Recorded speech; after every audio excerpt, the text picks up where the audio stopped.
I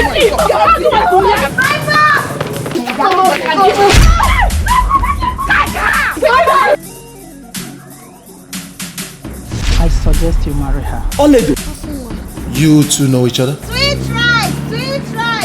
You brought your fiancé home to introduce someone, and the next thing you see a girl that I brought home, all of a sudden you want to marry her. I'm so confused right now. What have I done to you and your sister? I brought Oledo to this house. That girl is my first love. I know you to be a faithful man. Why are you doing this to me? What did you tell Chiduto? Are you ready to leave Oledo for me or not? Please stop all this. You people should... I would have strangled her by now.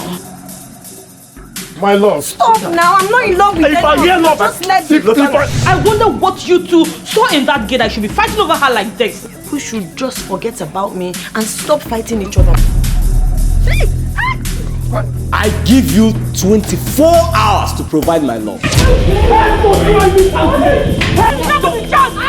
You are going to marry me, whether you like it or not. What happened again?